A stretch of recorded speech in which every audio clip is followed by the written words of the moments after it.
So yeah, thanks for coming. This is our second Garden Talks event, and we just encourage you all just to ask as many questions as you can, and if you want the microphone, just raise your hand and we'll pass it out to you.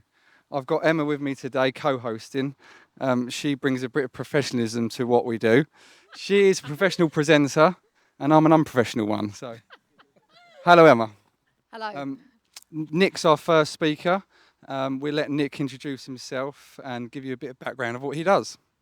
Yeah, hi everyone. I know some of you, a couple of you, but not all of you. So I'll just give you a bit of my background and why I'm here, and then I'm just going to ask you a few questions in terms of what your challenges are potentially in your business, because I could just sort of talk about a subject, but it's not necessarily going to be something that's going to be useful for all of you. So I thought maybe use this forum as if you've got any questions you want to ask, and hopefully I might be able to answer them. Yeah, the reason why I'm here is I'm a business coach. Been a coach for the last 16 years, and I specialise in coaching companies in the landscape industry. So designers, obviously contractors, mainly top end domestic, some commercial, but also suppliers, nursery.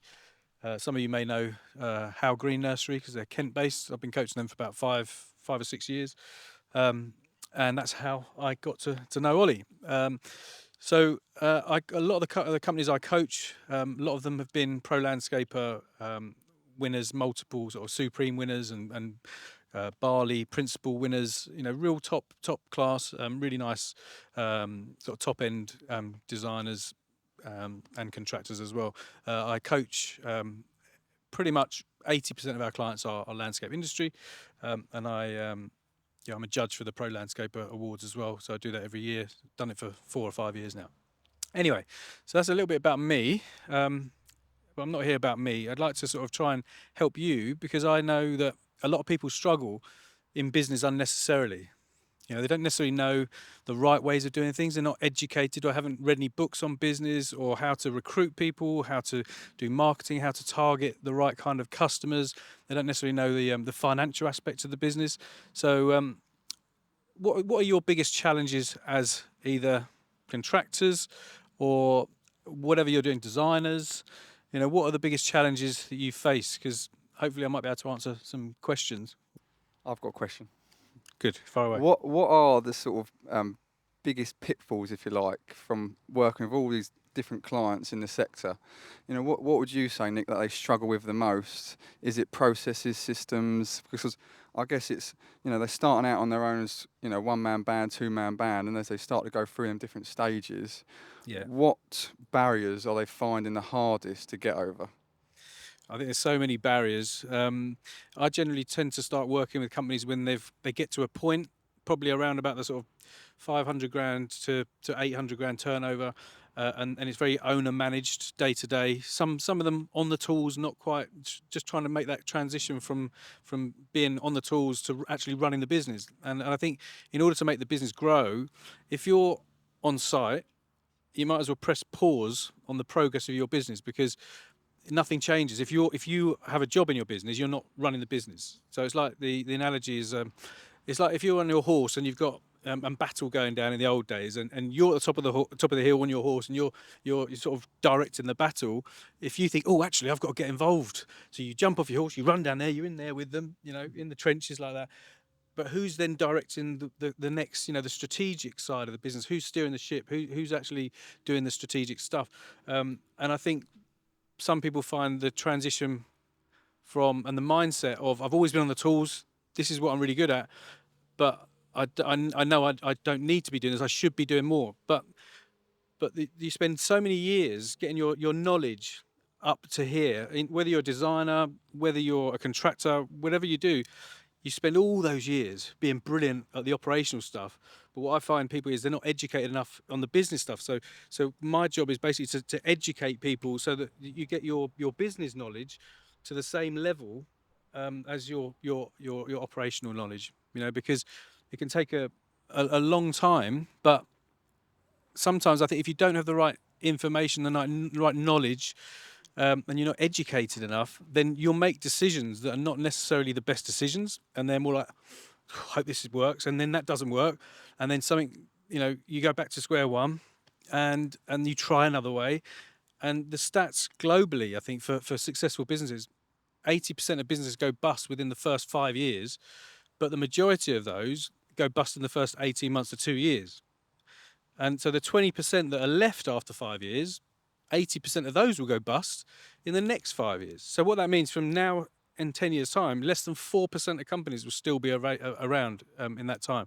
But there's a whole bunch of different reasons for that. It's, they burn out, or they work too many hours, they're not making enough money, they're losing relationships, marriages, not seeing their children, not really getting what they thought having a successful business is going to be. But people, I mean, how many people here, before you went in business, did you read a book on business? Can you just have a show of hands? How many people did read a book? 1, 2. And that's so normal. That's so normal because that's what most people do. And you think, oh, I'm working for someone else. They're a bit of an idiot. I know, I'll go and do it myself. And after a little while, you realise you're working for a bigger lunatic. And it's yourself, and you think, oh my God. You just think, wow, you spend all this time educating yourself to be a brilliant landscaper or a brilliant designer. And how much time do you spend on being a brilliant business owner? And all the information out there with podcasts, with audiobooks, with YouTube, all the information is out there now. And it never used to be 20, 30 years ago. So it's out there. But where'd you go? And that's the thing. It's hard because you're so busy doing the day-to-day stuff. What books, what courses, what coaches, do you go to get you to where you want to get to? Because it's a minefield. I mean, sales books, there's, I don't know, tens of thousands, maybe hundreds of thousands of sales books. If you go onto Amazon, and you just don't know which way to go. So the way I help people is by educating them, number one. So give them the right information, because if you become better, life gets easier. If you become better, you're running a business, and the decisions you make get easier. And if you become better, your results get better because you're taking better quality of actions. Otherwise, it's a painful, soul destroying, stressful kind of experience for a lot of business owners. And it doesn't have to be that way if you just read a book or listen to a book. So if anyone here wants to, if you want to make a note of the best book for you to all listen to or read, it's the first book we give to everyone around the world at Action Coach. It's called The E-Myth. Who's heard of The E-Myth? You've heard of The E-Myth? The E-Myth? The E-Myth? So how's that helped you with your business, Jack? Hang on. I started listening to it on your recommendation about 5 years ago. Yeah. And I never finished listening to it. So. You still on the tools? Huh? Are you on the tools still? Yeah. Out of decision though. Yeah. Well, I love being on the tools. So. Yeah. And you're still a young lad, so you got plenty of years yet to do that. Thanks. Yeah. How about yourself? You were one that said you'd read the E-Myth? I've read sections of the E-Myth when I worked for a company that made us read it. Right. It was semi-helpful, but probably at the time wasn't as helpful as it could have been now. Yeah. Because it's not as relevant then. So it wasn't relevant at the time as I wasn't the business owner, so no, wasn't that so relevant. so different. Now you probably pick up a lot of other things because a lot of those things will be relevant to you. So the reason why I mentioned that book is it helps you look at your business in a different way. The whole purpose of the book is to create a business that works without you, and to build a business. So right, what does my business look like when it's finished? So having the end in mind. Think, right, that's what I'm going to work on every single day. I'm not just going to do a job and it's another project, another project. You actually got a lot more purpose to what you're doing every day. You're going to build a business to work on your business. And everyone's probably heard the expression work on your business rather than in your business. If you're working on your business, it's strategic stuff, it's planning, it's doing the strategy side of things, it's crunching numbers. Whereas working in the business means if you have a job within your business, then you own a job. And not a business, and often it's a very time-consuming, low-paid, highly stressful job. So the very first thing if you do is just read that book or listen to that book, The E-Myth, and you will start to look at your business in a totally different way. So about education, because you'll make better decisions. Hopefully that makes sense. I have a question, Nick. It's not actually about business. to do with your business. Well, it sort of is. I just want to know, just out of interest, how did you end up specialising in horticulture? Because obviously it is quite sort of niche, and I just wonder whether you, That's a you know, good point. love gardening or what it is. Yeah, no, that's good question. So it was a little bit by accident. So I've been coaching since 2007. I one of my clients in the first few years was a garden centre, so I had a bit of experience there. But in 2013, I did a seminar for NatWest and their clients at Essex Cricket Club. They put like 50 of their clients in the room. I did a seminar, and I had people come up to me afterwards. One of those people was Paul Downer. Has anyone heard of Paul Downer from Oakview Landscapes? So I started coaching him in 2013. He was Barley chairman for 2 years, I think 2015, 2016. So you do a 2-year stint as Barley chairman. So we just had our 10-year anniversary in, I think, March this year. And I knew that when I know when he'd been out and about doing the Barley rounds as a chairman, because you go around maybe certain horticultural colleges and do a talk, do a speech, have an event. Because he would go and do his talk, and there'll be a slide on his slide as he was sort of explaining his story, and it was a sales chart year on year, the sales numbers, and it sort of went like that, and then all of a sudden it went ding, ding, ding, ding, like these 4 years, and everyone would go, "Oh, what happened in 2013 then?" And he said, "Well, that's when I got my business coach." And they went, "Oh, right, what's his name? I would like to speak to him." And so the next slide was like Nick Ruddle, I had my email address, and so I'd know that's when he'd done a talk, because I'd get an email or phone Yeah. calls the next day saying, "Oh, could you meet up? I've heard the results you've had with Paul." And since then I'd coach those people, and they would refer me, and then they would refer me. Then I did a talk at Futurescape with Paul, and they got more clients from that. And now I do usually 1 or 2 talks on panels at Futurescape every year, and I also do the judging for the Pro Landscaper Awards. So just by being involved in the industry like that, and I love the people in the industry. I've coached every single kind of industry that you can imagine, from accountants to engineers to manufacturing, online companies. The people in the landscape industry are just really nice, and I've become really good friends with them. They're just down to earth, nice people that love nature, love animals, love dogs, and that's like me and my wife. We just love that, and I think I get so much joy and pleasure from helping these people that are so passionate about what they do, but they just don't have the business knowledge.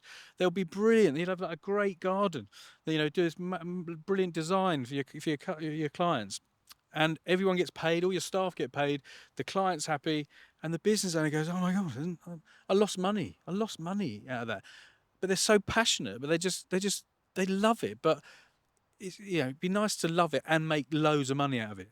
And I just help them do that. And one client that I started working with just less than 2 years ago, September 2021, Walker Landscapes up in Chester. They were in that situation, 300 grand projects. Client was happy, staff all got paid, and they made nothing, like breaking even. And so fast forward nearly 2 years, they're on track for over 2.2 million. They've gone from 800 or 750,000, 800,000, and they're doing really well. And it's not the owners becoming more busy.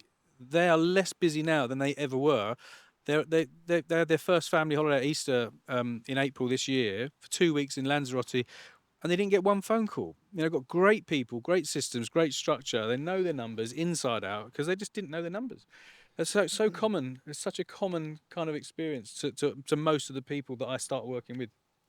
Well, and I would say that's probably one of the most important things from what you've been saying there is, transparency into your financials. And, it's easy to say you've got to be working on your business and in it, but when you're starting up out and you're one-man band and you have literally no capital to get going, where do you find that information? And I think, reading them types of books, you have to be at that right stage for it to click and for you to take it in. I mean, I don't read many books. The only time I will read or watch a podcast is at a stage where I think, right, I need to improve on that. I need to learn this, or look at that. That's going to help me, get to that next level. So I think, as a small, one-man band with no capital, understanding your processes and your systems from those early, what softwares are out there that can just streamline things and give you less of a headache when you're starting out, and having transparency in your business is key. Yeah. From what you're saying. Yeah. So in answer to your original question, before I sort of went off on a tangent and just said what I said,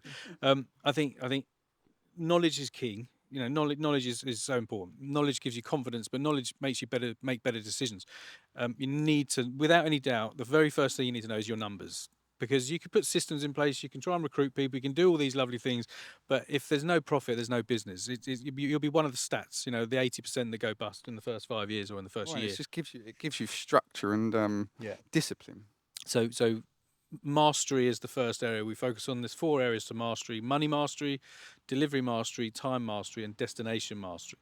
So that's the foundations. So you can't start growing unless you've got the foundations. It's like building a skyscraper, and you wouldn't build that in sandy foundations. So every time you put a new floor on, the cracks appear and it come crashing down. So you have to put the solid foundations in before you start going for the money, because you'll just create a disaster. You create a monster. So understanding your numbers, understanding your margins, markup, break even, net profit, gross profit, all those things, you've got to really be able to understand it so you can quote at the right level. But then it's about delivery mastery. So having a systemized way of, you know, let's say all the checklists, the pre-project checklists. So what do you have to do to get ready for that? What's the process, and then the actual build process. So having that structured, and then having a bit of software like Monday.com or whatever you want to use, project management, so that you can just deliver on the different phases of that, so that you do finish on time, on spec, and on budget. Because if every day you overrun, as you all know, it costs money. You know, if you overrun for a week, it costs you a lot of money. 2 weeks costs you even more money, and that's your profit gone.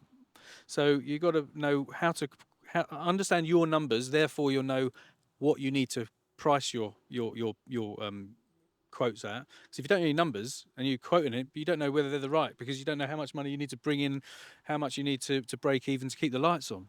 So I think know your numbers and be able to deliver on time, be organised, and know how to recruit the right people. So the one other really important thing that I would say would surprise most people, but in my experience, is having a set of values.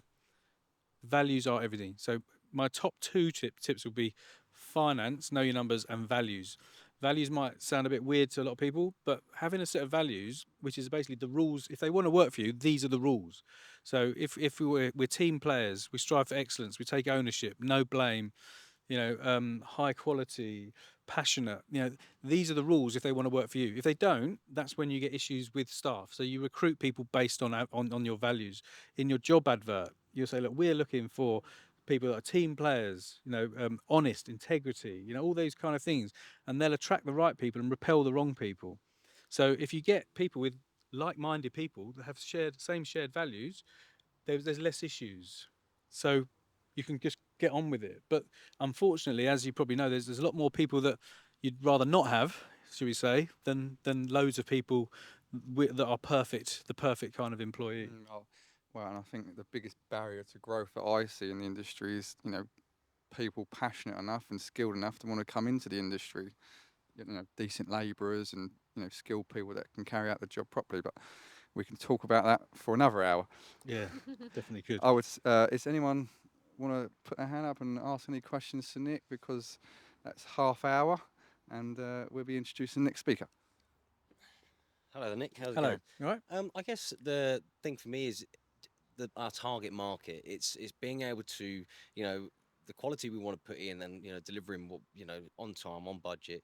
It's, for me, I'm finding it very interesting to go into these places. People want X, Yeah. but can afford They don't Y. want to pay for it. And that's the thing. And it's you know, for us, all us landscapers, we just want to do like you said, the passion. We just want to do the job. We Yeah, want to yeah. do the build. We go in there, we look at it and think, oh, you want that there? That's a great idea. Yeah. You know, we can do this with it as well. You know, Yeah. suddenly our mind starts racing, and we're, you know, we're in it. But it's really, I guess it's hard at times to be going along, you know, and then we're actually beating a dead horse here because the budget isn't there. So I guess for me, it's how do we get to that target market, you know? Yeah. I think that for me, with my experience of working with landscapers in exactly the same situation, the best way to get to the high net worth people, I keep looking at you because I know you're a garden designer, but I don't know if anyone else is a garden designer. So sorry if I keep looking at you, garden designer. Look, I think, and garden designer. Hello. Look, if you're spending 200 or 300 grand on a garden, you're probably going to go through a garden designer. I, with my clients, have a strategic alliance strategy to start approaching the right kind of garden designers, architects, interior designers, swimming pool companies. So other kind of companies that are not directly in competition with yourself. They don't do what you do. You don't do what they do. But you've both got the right target market. Because if you allow for maybe referrals or through Google, you just get any Tom, Dick, or Harry that comes through the door. Whereas if you can get brilliant garden designers, then you get repeat business. You do a great job. A garden designer just wants to be able to 100% trust that you, as a contractor, are going to just be a dream to work with, and they can trust that you're going to do their design, proud. And everyone's looking for good strategic partners, and I think it's hard to get to your target market directly because they won't reply to an email or a phone call or knocking on the door. The gate, the driveway could be like a mile long, Yeah. depending on what kind of target market you want. But you've got to define what is your definition of an A grade customer. So you've got to think, right, what's the criteria? So is it are they a certain age, demographic? Is it husband and wife? What kind of income do they have? What just ask the question of who in an ideal world are our ideal customers, and what are the traits of them, and think, okay, well, what kind of garden designers will have the same kind of people? Because you've got different level garden designers. Some do smaller ones, some are newly qualified, or do you want to approach garden designers? You need a criteria for an A grade garden designer that fits your criteria, and having like-minded people, because they can have the similar kind of target market for you. So you've got to sort of grade and set your criteria for your strategic alliance, whether it's a garden designer, an architect, a developer, a renovations company. There's so many different ones, and the good thing about it is that you do a good job, you get repeat business. You could have 3 garden designers you work with, and that could be all you need all year, because they're bigger projects, they last longer, and you'll get maybe 2 or 3 leads from each one for the whole year. Yeah. So it's just working smarter, not wasting your time on the people. At the moment, with cost of living, it's the low end of the market that suffers because they don't have the disposable income. But in recessions and financial crisis, the rich get richer.